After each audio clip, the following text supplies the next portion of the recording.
Assalamualaikum warahmatullahi wabarakatuh. Insan muda, sahabat dompet duafa. Halo.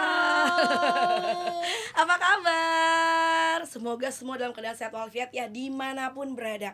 Hari ini senang banget karena kita berdua, aku Dini Andromeda Dan aku Armalina. Ini kita bakal nemenin insan muda sahabat dompet duafa di All About Perempuan. OTD biar tambah pede.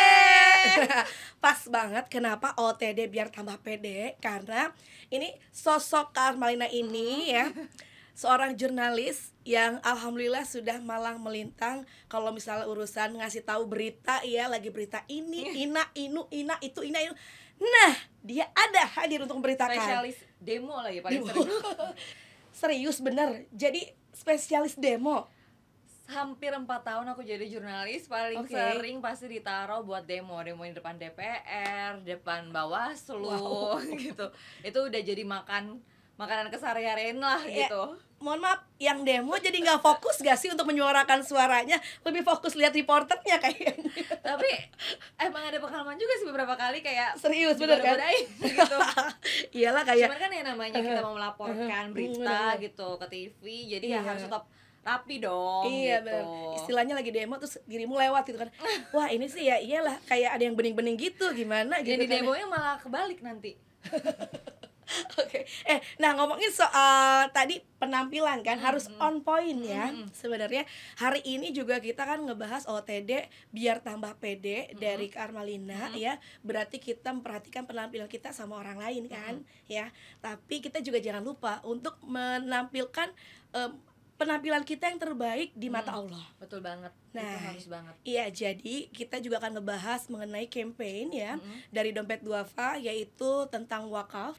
Karena ini merupakan campaign tahunan Dompet Duafa ya mengenai wakaf. Jadi ini teman-teman insan muda sahabat Dompet Duafa bisa ikut berkontribusi dan juga berkolaborasi mengenai wakaf ini. Ini caranya gampang banget, teman-teman insan muda sahabat Dompet Duafa, tinggal scan QR code yang ada di layar kaca ya, atau bisa langsung ke link donasi.dompetduafa.org/wakaf. Atau ada yang di sini nih ya. Iya. Boleh ya. Langsung. Oke, sekarang kita mau bahas tentang OTD biar tambah pede dulu. Oke. Dari Kak Malina. Coba.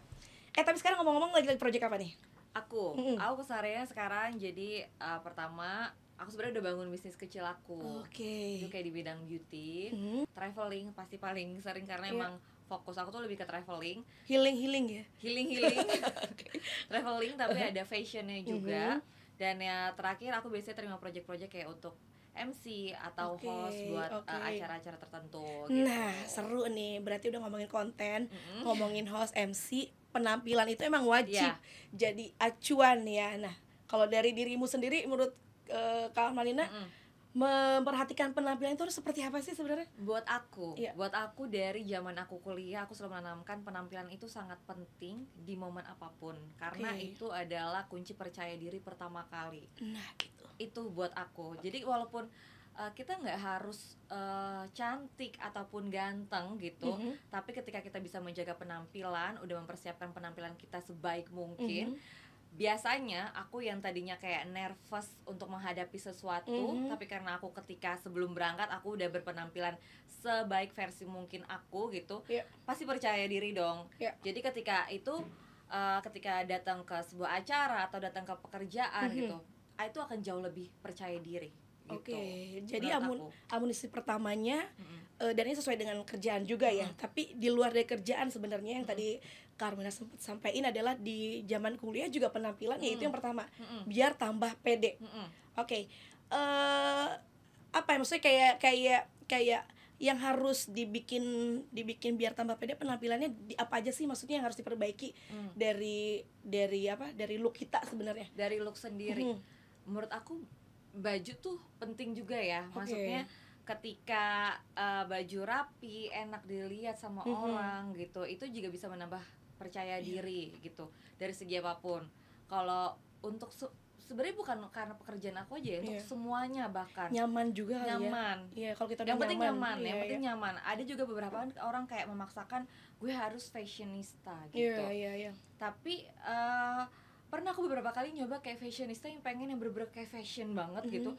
Ternyata pas aku ngaca kok nggak pede ya gitu, kok aneh ya gitu. Sebenarnya itu fashion banget kelihatannya, tapi karena kita yang nggak pede, jadi ya buat apa juga. Jadi kuncinya yang pertama itu juga harus nyaman sih, mau fashion apapun itu gitu. Dan aku nggak mengelak ya, pasti semua orang ketika melihat orang pertama kali dari penampilannya dong gitu. First impressionnya tuh seperti itu gitu. Jadi ya tadi kayak aku bilang di awal, mau kita nggak perlu ganteng ataupun cantik, yang penting penampilan kita tuh rapi, enak dilihat gitu. Gitu. Itu karena bersih gitu. Karena itu mempengaruhi banget sama feedback dari orang lain ya, secara nggak sadar, tapi feedback itu karena dari rasa percaya diri kita sendiri. Oke. Berarti udah nggak ada kata insecure lagi kalau misalnya kamu nih atau enggak insan muda sahabat Dompet Duafa yang lagi ngerasain insecure ya, ini coba di penampilan nih ya, di up lagi nih, ditambahin lagi. Kalau misalnya ngerasa oke, hari ini kurang nih pedenya karena ternyata penampilannya nggak pas nih. Nah, besoknya udah langsung di-up lagi nih ya. Mulai cari referensi misalnya ya. Itu masalah penampilan ya. Nah, kalau ngomongin soal kerjaannya sendiri atau terjun ke dunia jurnalis kan. Ini gimana sih ceritanya, sesuka itukah sama dunia jurnalis sampai nyemplung akhirnya dan menjadi satu karir yang dicoba sama Kak Amalia seperti apa? Jadi aku tuh lulus kuliah itu 2016. Nah, di situ tuh aku bener-bener nggak ada keinginan untuk kerja kantor sama sekali. Oke, pada saat itu ya. Iya, aku selalu bilang sama mama kayak, enggak, aku kalau masuk perusahaan aku cuma pengen jadi jurnalis gitu. Akhirnya aku punya temen ya yang aku seambi itu Kak, karena dari kuliah aku kayak melihat sosok Najwa Shihab kali ya, kayak aku pengen deh kayak dia gitu. Terus ya udah, ternyata lulus kuliah tuh aku belum pede buat mendaftarkan diri ke media gitu. Jadi aku bilang, mah kasih aku kesempatan 1,5 tahun untuk ngambil les bahasa Inggris sama les public speaking. Abis itu aku daftar ke perusahaan-perusahaan. Kalau emang aku gagal di media, aku oke deh kerja kantoran gitu.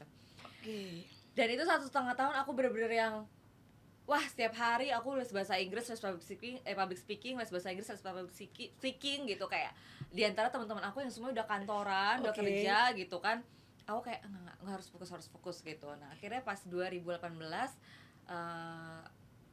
aku merasa kayak ini mungkin waktunya ya gue coba buat apply gitu. Aku apply semua media, kayak nyari tahu, walaupun dia nggak open recruit gitu. Dia nggak open recruit, cuman kayak aku coba aja gitu. Iya, modal nekat aja sampai nanya teman-teman aku yang mungkin ada beberapa yang udah di media, nanya email HRD-nya gitu.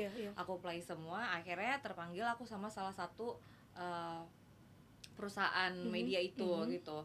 Terus ya udah sempet nggak pede karena selama ini aku lihat jurnalis TV jarang ya yang aku lihat pakai kerudung gitu. Itu kayak sebenarnya nggak, tapi gue harus bisa deh, gue harus coba pasti gue bisa gitu. Karena aku kayak yakin gitu, karena aku percaya ketika kita yakin Allah itu akan gitu loh semuanya akan mengiyakan juga gitu. Dan kayak alhamdulillah 2018 tuh dikasih kesempatan gitu.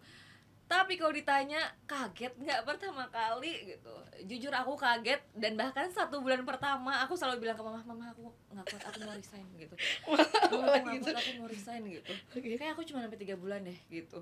Emang gimana? Kenapa? Suka dukanya kenapa sebenarnya coba? Jadi mungkin selama ini yang kita lihat ya jurnalis TV cuma kita lihat tuh kerennya aja gitu ya di ini, kita nggak tahu perjuangannya gimana gitu.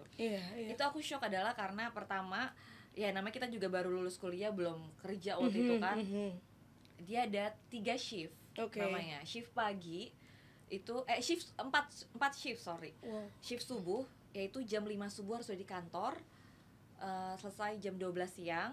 Shift pagi itu jam 7 pagi harus di kantor, selesai jam 3 sore.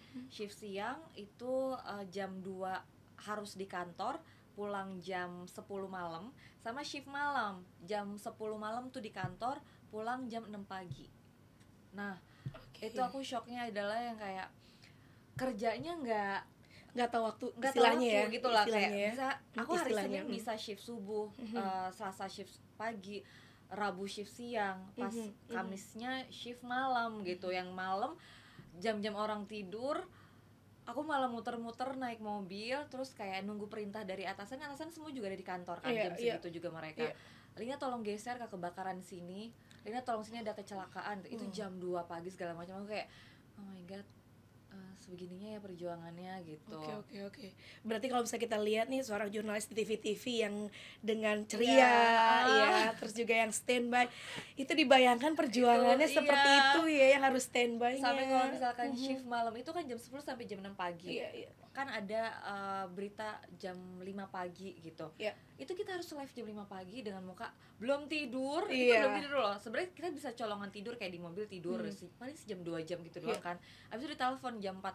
Lina nanti jam 5 pagi standby ya buat live ini. Iya oke Mas gitu.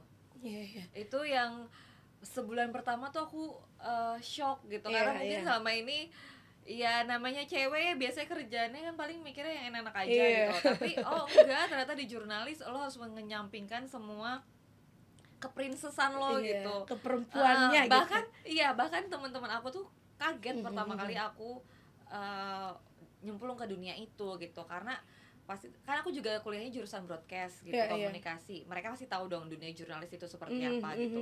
Dan 1:1000 yang mau masuk ke jurnalis TV karena udah tahu kayak gitu. Jadi mereka awalnya pasti kayak agak kaget juga gitu. Tapi itu yang disyukuri karena termasuk yang keinginan yang memastikan ke mama, ayo aku 1,5 tahun ini mau belajar supaya biar bisa masuk jurnalis. Dikasih Allah gitu. Dan liputannya nano-nano banget Kak. Coba kalau tadi kan sedikit dukanya atau lebih bukan duka, lebih kayak pengalaman culture shocknya aja karena baru pertama nyemplung dari kelar kuliah gitu kan ya. Tapi yang paling menarik atau sukanya dari jurnalis apa? Sukanya itu kita punya pride tersendiri ya. Pride tersendirinya adalah di kalangan pejabat-pejabat itu tuh mereka sangat menghargai kita gitu loh.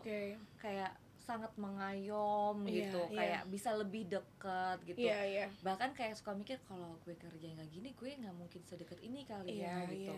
Ya hal momen yang paling networkingnya berarti momen yang paling aku inget itu ketika tahun 2020 awal-awal corona. Kalau Kak Dini masih ingat dulu kan heboh banget nih WNI yang dari Wuhan mau dipulangkan. Orang Indonesia khawatir kan. Kebetulan itu aku yang liputan ke Natuna. Itu aku yang diberangkatin langsung. Jadi itu juga itu dadakan banget. Aku nggak bawa baju, aku nggak mandi 2 hari karena itu aku lagi liputan kuliner. Tiba-tiba ditelepon.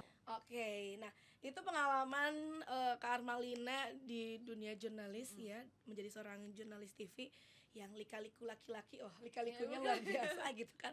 Kita balikin ke OTD lagi nih kan, berarti harus berpenampilan yang yang tadi dibilang bisa ketemu siapa aja, terus juga harus berpenampilan juga. Nah ini ngomongin soal sebelum kita ke lapangan ya, ngomongin ke lapangan, penampilan ke lapangan, kita ke penampilan di suasana atau di indoornya dulu deh, di kantor gitu kan, atau enggak pas lagi ketemu sama narasumber buat interview gitu kan ya. Itu harus seperti apa sih penampilannya biar kita tambah gitu, tambah pede nih. Kalau dari Karmalina seperti apa? Kalau liputan itu kan terbagi 2 tadi kayak Kak Dini, indoor sama outdoor. Kalau indoor tuh lebih kayak kita ke tempat instansi-instansi, jadi kayak lebih tahu penempatan lah gitu. Misalnya aku mau liputan ke DPR atau ke gedung kementerian buat ketemu sama menteri atau pejabat-pejabat gitu. Jadi sebisa mungkin kita berpenampilan rapi dan sedikit formal gitu, kayak ini kayak aku gini sih cukup sih formal tapi tidak berlebihan juga gitu. Jadi mix and match-nya seperti apa nih? Mix and match-nya. Kalau aku entah kenapa ya, aku tuh selalu suka pakai celana high waist gitu. Celana high waist karena menurut aku ini kunci baju tuh kelihatan formal gitu loh Kak. Untuk yang look di dalam ruangan Menurut aku tuh look formal yang PW tuh pakai celana bahan, celana high waist, itu tuh bakal membuat look kita tuh jadi lebih formal. Terus untuk atasannya itu biasanya aku nyari bahannya pokoknya bahan-bahan yang membuat dia lebih kelihatan formal gitu, lebih kelihatan sedikit mahal gitu. Padahal detailnya kayak ini kan dia ada si organzanya ini, Iya, jadi membuat iya. kayak volume kelihatan Hmm. beda, nggak casual banget gitu loh Iya, Kak. iya, Sebenarnya kan iya. bajunya bahannya biasa aja ya Iya, gitu. iya. Cuman karena dia ada organzanya, terus ditambah ada si manik-maniknya Iya, gitu. iya, Jadi iya. menurut aku ini bisa menambah look tuh lebih elegan gitu. Oke. Dan biasanya aku pasangin sama kerudung, kerudungnya polos gitu. Oke. Bahan kerudungnya sendiri biasanya kalau untuk look indoor ini harus seperti apa? Kan ada tergantung nih, kadang suka ada yang eh, bahan-bahan organza juga ada, atau nggak ceruti biasanya, tapi lebih yang kayak gimana kalau dirimu? Kalau aku nggak tahu ini bahan apa ya lagi ya, tapi kayak biasa itu voal tuh Voal, juga oke. oke banget. Oh, aku kalau looknya formal pasti pakai segi 4 voal. Oke. Nggak mungkin ya kalau aku nih look formal kan kayak gini, nggak mungkin ya. Nah, aku kalau Kayak indoor, gini. nanti aku Oke, coba ya. Kalau iya, iya. indoor aku kerudungnya beda lagi gitu. Oke. Tapi menurut aku kalau misalkan mau kelihatannya formal, itu pertama pakai kerudungnya segi 4, yang kedua bahannya tuh ya voal. Kalau pilihan warnanya biasanya gimana? Kalau aku karena berhubungan cewek bumi, Oh, cewek bumi kan, cewek benar. bumi, jadi pasti aku nggak jauh-jauh nih warnanya. Kalau nggak mocha, krem, mocha. Putih atau gitu-gitu ya? Nggak Mocha? sih, Nggak mocha juga? kalau nggak krem. Kerudung aku di rumah cuma 2 itu aja sih Kak, mocha Mocha, sama krem krem. gitu. Oke. Jarang pakai warna-warna terang kayak biru gitu tuh. Abu mungkin masih deh gitu. Oke, nah itu berarti looknya sendiri kalau misalnya lagi mau interview pejabat atau menteri, atau enggak lagi liputan di dalam gedung DPR dan segala macamnya. Kalau di kantornya sendiri suka diam di kantor nggak sih? Pasti kan suka bikin skrip dan segala macam juga ya. Itu seperti apa? Kalau di kantornya sendiri ya kalau lagi buat skrip, buat naskah gitu ya, pakai baju formal juga, tapi nggak seheboh ini mungkin Office ya. look gitu Office ya? look aja, Oke. kayak kemejaan, kemeja yang loose. Biasanya aku kayak kalau buat hari-hari lebih suka pakai celana loose, terus kemeja yang loose juga, tapi nggak aku masukin gini gitu. Biar lebih formal tapi santai gitu loh Kak. Itu beda ya. Beda. Berarti kalau di office kayak gitu, office looknya, tapi kalau ketemu sama narasumber yang harus interview agak lebih Iya, karena kalau kita elegan ya. lebih elegan. Karena kalau kita lagi kerja yang ngerjain naskah kan suka ruwet ya kalau pakai baju gini, takutnya gerah nih. Iya, lebih mikirin kayak Nyamannya gitu iya, kan. nyamannya Jangan bener. jadi kayak aduh susah. Oke. Itu dia nyamannya berarti ya. Nah, ngomongin soal penampilan yang tadi disampaikan sama Kak Marlina, kita udah tadi sempat bahas di awal penampilan di depan orang-orang gitu kan, di depan teman kantor itu wajib gitu kan, istilahnya kan, first impression. Tapi penampilan di depan Allah ya, tampilan itu juga sangat wajib, itu bahkan banget. itu utama. Kayak yang sekarang ini program Dompet Duafa yang lagi digulirkan ini wakaf ya. Jadi Dompet Duafa sendiri ini punya program wakaf, diantaranya ada wakaf sumur. Wakaf sumur ini mungkin teman-teman ya insan muda sahabat Dompet Duafa bisa ikut berkontribusi, berkolaborasi, karena di daerah ada yang kekeringan dan itu butuh sumur. Terus juga di daerah bencana ya, atau di daerah yang terkena musibah ya, itu juga butuh sumur. Dan tentunya Dompet Duafa membantu bersama masyarakat bergotong royong untuk membuat sumur sehingga banyak yang terbantukan ya. Terus juga ada Keren banget ya ini untuk Masya Allah ya. Masya Allah. Ada juga masih ada wakaf masjid. Nah, ini wakaf masjid, ini juga Dompet Duafa membangun masjid ya. Dan juga mungkin ada masjid yang memang udah nggak layak, dalam artian plafonnya atau enggak, mungkin dari masjid-masjidnya ada yang sudah nggak layak dipakai, diperbaharui. Terus juga yang pembangunan masjid juga hadir di sini di program Dompet Duafa. Jadi yuk, mumpung kita lagi ngasih tahu sama insan muda sahabat Dompet Duafa, kita kolaborasi, kita berkontribusi, ikutan ya. Teman-teman bisa langsung scan aja QR code yang ada di layar kaca, atau bisa langsung ke link donasi yang tersedia buat sama-sama berwakaf ya. Itu Dan dia. aku juga pernah dengar nih Kak, ada hadis yang isinya itu barang siapa yang membangun masjid di dunia ini gitu, Allah akan membangunkan rumah di surga gitu. Nah, ini jadi mungkin kesempatan itu dia. buat kita semua Benar, untuk berwakaf, untuk membangun masjid di sini, karena nanti Allah bakal menggantikan membangun rumah kita di surga. Amin, Ya Allah, amin, Masya amin, Allah. amin, amin. Apalagi kita dikasih kesempatan masih bernafas dan bernyawa ya. Jadi mumpung dikasih kesempatan itu, kita berwakaf karena ketika kita sudah nggak ada, pahalanya terus mengalir ya. Iya, betul banget. Jadi amal jariah kita. Yuk, kita kolaborasi bareng buat teman-teman. Silahkan. Ada juga wakaf untuk bunda. Misalnya kalau teman-teman ingin berwakaf atas nama bundanya, itu boleh banget, silakan. Terus juga ada wakaf rumah tahfiz ya. Jadi ini buat anak-anak yang belajar mengaji, menghafal Al-Qur'an, dan silahkan teman-teman bisa ikutan program campaign wakaf dari Dompet Duafa ini ya. Amin, amin rabbal alamin. Semoga teman-teman dimudahkan untuk semuanya. Amin. Karena juga sempat ada kontribusi barengan sama Dompet Duafa, itu bisa ceritain nggak ke teman-teman? Jadi waktu Idul Adha kemarin itu aku ikut program tebar hewan kurban sama Dompet Duafa, dan aku kebagian di Pulau Selayar, Sulawesi Selatan. Dan itu menurut aku panjang banget perjalanannya ya, karena dari naik pesawat Jakarta ke Makassar, dari Makassar naik mobil 5 jam ke Bira, dari Bira nyebrang lagi naik kapal 1 jam, dan udah nyampe ke Kepulauan Selayarnya juga masih 1 jam lagi ke kotanya. 7 jam perjalanan. Wow. Dan itu pengalaman yang luar biasa banget ya. Jadi kayak melihat bagaimana orang-orang masyarakat pesisir gitu di sana kehidupannya gitu. Mungkin karena kehidupan, karena warga pesisir itu kan lumayan jauh dari perkotaan gitu. Jadi mereka juga kemarin masih jarang yang mendapatkan hewan kurban gitu. Kalaupun ada itu berapa tahun sekali gitu. Dan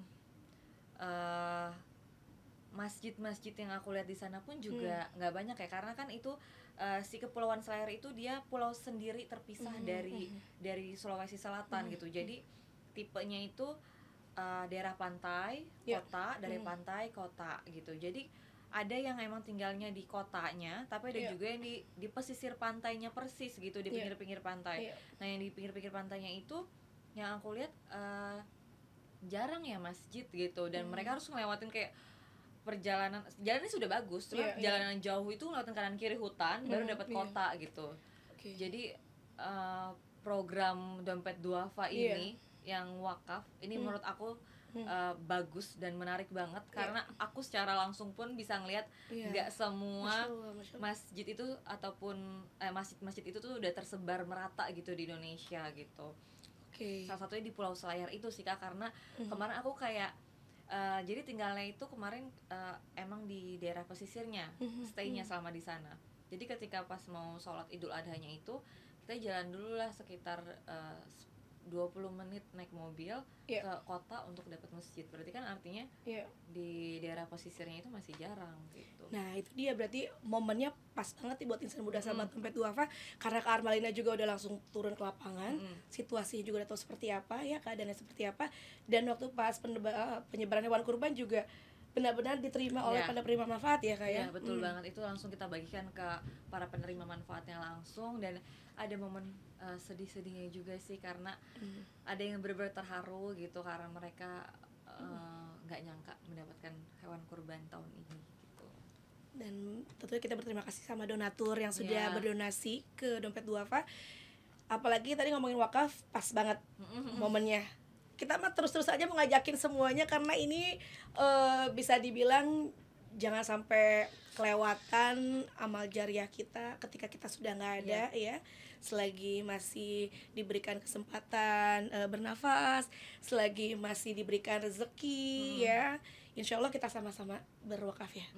Kayaknya kalau di obrolan ini kita langsung lihat lagi cek nih program-program wakaf di Dompet Duafa ada apa aja nih yang bisa kita ikutin ya. Jadi mungkin tadi kalau misalkan teman-teman yang mau lihat pas program aku kemarin tebar hewan kurban atau program tentang wakaf ini bisa langsung aja cek di YouTube-nya Dompet Duafa. Jadi teman-teman bisa langsung lihat itu gimana kegiatan-kegiatan yang udah dilakukan Dompet Duafa selama ini. Gitu kan Kak? Iya, betul sekali. Oke, kita pengen bahas OTD selanjutnya ya. Kalau tadi yang pertama OTD biar tambah pede buat penampilan indoor ya. Kalau sekarang buat outdoor di lapangan. Seperti apa? Tunggu ya.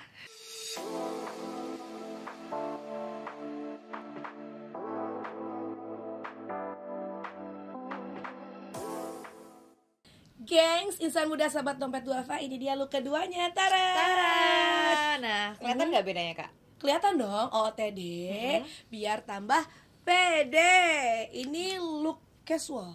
Casual. Oke. Nah, itu lebih kayak kalau dipakai buat outdoor. Oke. Jadi mungkin bisa kelihatan nggak bedanya dari sisi bahannya itu aku udah milih yang senyaman mungkin. Kalau tadi kan karena temanya formal, terus indoor buat ketemu narasumber-narasumber yang mungkin harus berpenampilan rapih gitu. Ya. Nah, kalau ini lebih ke outdoor tuh dari bahannya tuh ini apa ya? Katun kan, dan kayak selus mungkin, pokoknya membuat nyaman. Kalau tadi kan aku kan pasti pakainya high waist gitu ya kan, kayak lebih kelihatan look formal, tapi kalau misalnya ini harus lebih nyamannya aja. Gitu. Berarti kalau misalnya lagi ke lapangan nih buat di outdoor juga, atau buat hangout nih, saya udah sahabat dompet duafa. Kalau misalnya mau kayak lebih chill, santai gitu, look kayak gini ya. Ini keseharian aku banget sih kalau misalkan buat sehari-hari, kayak gimana caranya chic tapi tetap lebih apa ya, penampilannya lebih looknya oke gitu, tapi elegannya tetap, classy-nya tetap ada. Classy tetap ada, tapi nggak lebay chic, gitu. Oke. Gitu, jadi. Nah, pemilihan kerudungnya? Nah, kerudungnya beda. Kalau formal tadi kan pasti aku pakai segi 4, terus pakai bahan voal. Tapi kalau misalkan aku buat di outdoor ataupun sehari-hari aktivitas yang lebih makan waktu lah seharian gitu, aku pasti pakainya pasmina, dan bahannya ini juga pakai bahan katun.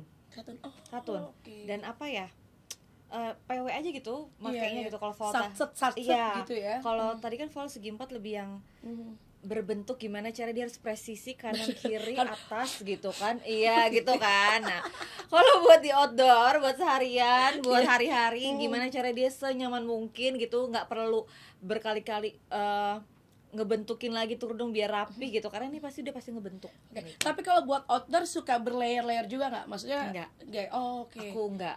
Kayak pakai rompi lagi nggak, kecuali rompi mungkin lagi bawa di medianya kan suka dipakai kan rompinya. Tapi gitu. Kalau secara bajunya sendiri nggak, aku nggak suka layer-layer kalau misalkan buat di outdoor atau hari-hari. Pokoknya sesimpel mungkin, tapi gimana caranya tetap kelihatan good looking gitu. Ini boleh nggak kasih tahu tips buat insan muda sahabat dompet duafa yang mungkin sama nih kerjaannya atau enggak kegiatannya lebih ke outdoor gitu, atau enggak pengen hang out juga buat teman-teman.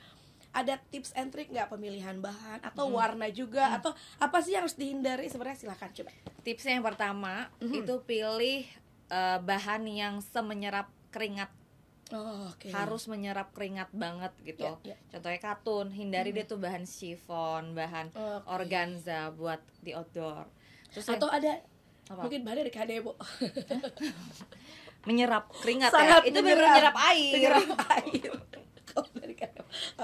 Itu ya bahan yang pertama ya. Yang kedua, modelnya yang bikin nyaman. Jadi walaupun mau tetap kelihatan keren gitu, tetap kelihatan bagus lihat orang, tapi harus nyaman juga dari diri kita. Makanya aku lebih suka kemeja yang udah halus aja gitu, nggak mau aku layer-layerin lagi. Karena sebenarnya kalau misalnya kita nggak nyaman, orang juga ngeliatnya nggak nyaman ya sebenarnya. Tapi kalau kita udah nyaman, orang juga ngeliatnya jadi nyaman pasti kok gitu. Utamakan kenyamanan juga. Ini makanya aku pilih kemeja yang langsung loose gitu. Orangnya suka kenyamanan? Atau bikin nyaman? Bikin nyaman. Susah bikin nyaman orang. Astagfirullahaladzim. Lanjut. Itu yang kedua. Dan yang ketiga, pemilihan warna. Kalau misalnya buat sehari-hari, pasti kan kena sinar matahari. Ya menghindari warna hitam sih kayaknya. Warna hitam kalau warna hitam tuh kayaknya rasanya gerah gitu kan. Jadi berhubung aku cewek bumi sekali lagi gitu kan. Jadi pasti aku sering ngambil warnanya, kalau nggak warna green sage gini, terus warna krem, warna mocha, itu PW banget sih buat dipakai aktivitas outdoor ataupun daily. Kalau untuk ini kan tipe-tipe postur itu beda-beda kan. Ada yang mungkin lebih besar, ada yang lebih slim juga. Nah, ada tips nggak kalau misalnya untuk yang lebih besar di pundak atau mungkin di lengan, untuk keseharian tampil harus seperti apa sih, menghindari motif apa, atau nggak lebih modelnya kayak gimana? Begitupun juga yang slim mungkin seperti apa coba? Kalau dari aku juga tuh agak tricky kalau milih baju. Jadi misalnya kalau agak salah sedikit, milih baju dong atau milih yang lain? Pilih pasang. Banyak tuh jadinya. Aduh. Curhat. Kenapa pada menghela nafas? Kita lanjut ya Kak ya. Iya, lanjut. Jadi aku juga dari pemilihan baju nggak bisa tuh kalau misalnya full pattern. Oh, oke. Menurut aku kalau ketika kita milih baju full pattern itu membuat badan kita lebih bervolume. Gitu. Jadi misalkan pasti paling banyak baju aku di rumah itu polos sih gitu. Karena aku tahu kalau misalkan aku full pattern dia lebih bervolume menurut aku. Kalau tadi kan aku pakai bervolume cuman bagian di atas doang dan itu celananya tuh aku bener-bener tinggiin banget gitu. Maksudnya itu biar nggak terlalu banyak volumenya gitu. Terus dari model bajunya aku tuh sangat menghindari model baju bentuk A. Bentuk A jadi yang lebar ke bawah gitu. Jadi kayak mendingan yang lurus sekalian gitu. Jadi kayak ini kan nggak ngebentuk badan juga ya, tapi nggak bentuk A juga. Jadi ya masih enak aja dilihatnya gitu. Tapi kalau bentuk A menurut aku itu agak membuat badan lebih bervolume ya. Sama ini sih Kak, aku menghindari baju tau nggak sih yang tiba-tiba dia ada jahitan putus di sini. Detailnya gitu di sini ya. Detail jahitan di sini itu sebetulnya bentuknya kayak baby doll gitu loh. Itu aku juga menghindari banget karena menurut aku itu membuat badan kita lebih bervolume juga terlihatnya. Dari segi lengan juga kan sekarang suka ada yang lebih kalau ini bukan di lengan doang, tapi ada yang dia kayak oversize sebenarnya kan. Itu seperti ini juga oversize kan kayak gini kan. Ini oversize, tapi oversize-nya kan nggak terlalu banget ya. Gimana ya? Iya. Oversize-nya ya masih biasa aja gitu. Jadi ini masih oke lah, tapi kalau oversize-nya yang benar-benar oversize aku juga nggak menyarankan. Kalau yang garis-garis gitu misalnya si patternnya sama garis-garis yang ke samping itu aku juga menghindari sih. Ya lebih baik kalau memilih motif garis-garis itu langsung yang ke bawah. Itu karena bisa buat badan kita tuh lebih jenjang gitu. Iya. Oke. Itu dia berarti ya tipsnya dari Armalina biar look kamu insan muda sahabat dompet duafa OTD-nya ini biar tambah pede ya. Silakan mix and match, pokoknya langsung buka lemari, dilihat siapa tahu ada baju-baju yang zaman dulu nggak dipakai malah ya. Terus juga tapi justru aku paling sering mix and match baju Joko yang dulu tau Kak. Iya, bener. Sekarang kadang mulai lagi juga kan fashionnya berputar lagi kan. Jadi itu bisa banget tuh. Aku hitungannya agak jarang beli baju gitu kalau misalkan. Kamu lebih ke mungkin barang-barang elektronik ya atau ke beauty. Oh ya beauty. Borosnya di situ. Borosnya di beauty ya. Kayak daripada saya yang beli baju, aku mending kayak investasi buat yang diri sendiri yang lebih lama gitu kayaknya gitu. Nice ya, itu nice ya. Kan itu juga termasuk di penampilan. Selain OTD juga lebih ke penampilan pemberian yang langsung Allah kasih ya, istilahnya investasinya ini ya. Makanya tipsnya sekalinya kalian beli baju itu kayak jangka panjang. Makanya aku jarang beli yang motif. Kalau menurut aku tuh motif tuh bisa termakan waktu gitu loh. Tapi kalau yang polos gitu, terus warnanya juga warna-warna aman gitu, itu pasti dipakai terus gitu. Oh iya, berarti bener ya pilihannya kalau nggak yang warna-warna monokrom ya akan jangka panjang. Bumi ya bener. Kalau kue agak ada masanya. Kalau kue tuh ada, misalnya aku pas waktu itu pengen beli warnanya terang gitu, warna pink hijau, atau biru gitu. Ya kemarin. Tapi pas sudah agak kelamaan, malu deh makainya gitu. Kok lagi nggak zaman ya gitu. Tapi kalau warna-warna aman kan pasti kepake terus. Gitu. Oke. Seru ya kalau misalnya nanti kita buka sesi tanya-tanya sebenarnya ya. Mungkin nanti siapa tahu next bisa ada sesi langsung tanya langsung gitu gimana tips and tricks mix and match yang dibutuhin sama insan muda sahabat dompet duafa kali ya. Oke. Nah, ini kita ngebahas lagi tentang perjalanan Kak Armalina bareng sama dompet duafa. Kolaborasi kemarin atau enggak mungkin pernah beberapa kali juga kolaborasi sama dompet duafa. Ini menurut Kak Armalina sendiri seperti apa sih dompet duafa ini? Menurut aku kemarin pas ikut programnya dompet duafa yang ke Sulsel itu programnya bagus banget dan amanahnya benar-benar tersampaikan, benar-benar langsung diterima sama penerima manfaatnya. Jadi buat teman-teman tuh nggak perlu ragu lagi buat melakukan bentuk donasi apapun ke sini, baik dari berbagi kurban kemarin ataupun wakaf ini, karena benar-benar aku sebagai saksinya diserahkan langsung gitu dan bagaimana perjuangannya gitu. Terus mungkin buat teman-teman yang masih penasaran kan gimana perjalanan aku dan juga teman-teman kemarin waktu berbagi kurban atau kegiatan-kegiatan wakaf di dompet duafa, ini bisa langsung lihat juga ya kayak di YouTube-nya dompet duafa. Jadi mungkin setelah melihat itu secara langsung gitu, hatinya semakin terketuk gitu. Benar. Buat terus Amin. ikut beramal Amin, dan insyaallah, melalui instansi dari Dompet Duafa ini gitu. Amin, insyaallah, amin ya. Semoga yang punya niatan untuk berwakaf Allah mudahkan, Allah lancarkan rezekinya, dan tentunya terima kasih banyak untuk para donasi yang sudah disalurkan kepada Dompet Duafa. Semoga Allah membalas semua kebaikannya ya. Nah, ini mungkin jadi closing statement dari Kak Armalina sendiri untuk bahasan kita OOTD biar tambah pede, plus juga program wakaf sendiri buat Dompet Duafa. Mungkin ada yang mau disampaikan lagi nggak harapannya, dan juga bisa ngajakin lagi teman-teman semuanya. Harapannya buat kita semoga ya apapun kesehariannya, apapun kegiatan kita, apapun yang kayak kita pengenin gitu, penampilan juga gitu, tapi tetap mengutamakan Allah gitu. Amin. Terus betul, berkahnya gitu, dan insya Allah berkahnya ini bisa melalui kita berbagi atau beramal melalui Dompet Duafa ini. Jadi kita juga nggak berhenti nih buat ngajak teman-teman tadi buat ikut wakaf, program wakaf ini di Dompet Duafa, karena insya Allah ini juga bisa memperlancar kehidupan kita sehari-hari di dunia ini. Karena aku yakin banget ya Kak, kayak ketika kita berbagi, Allah tuh bakal membalikannya lebih banyak, tapi bukan dari rezeki aja gitu. Aku selalu yakin bukan dari sisi rezeki ya, mungkin Allah yang bagikan ke kita, dari pertemanan yang mungkin dikasih teman-teman yang baik, tidak dalam bentuk nominal aja dalam bentuk nominal, rezeki pertemanan atau kesehatan, semuanya dilancarkan di dunia. Dan yang aku rasakan sendiri ketika kita selalu memberi gitu, ini merasa cukup gitu Kak. Oh, Masya Allah, gitu. beneran gitu, bener kayak mungkin penghasilannya nggak sebesar apa gitu kan, tapi ada rasa cukup gitu, dan nggak membandingkan sama orang lain. Jadi aku nggak berhenti sih buat ngajakin teman-teman ini buat ikut wakaf di Dompet Duafa ini, dan semoga kita semua selalu berkah kehidupannya gitu, selalu berada dalam lindungan Allah Subhanahu Wa Taala. Amin ya rabbal alamin. Dan Allah turunkan yang tadi dirasain ya, sakinahnya ya. Aduh, Masya Allah. Oke. Sip. Aduh, seru banget obrolan hari ini. Semoga part ini yang all about perempuan ya, OOTD makin tambah pede, ini bisa ada lagi part selanjutnya bareng sama Kak Armalina ya. Semoga ya nanti insya Allah kita ketemu lagi di lain kesempatan. Tapi yang jelas silahkan yang mau berkontribusi kita ajakin, yuk langsung aja di link bawah ini, ataupun bisa scan QR code yang tertera di layar kaca.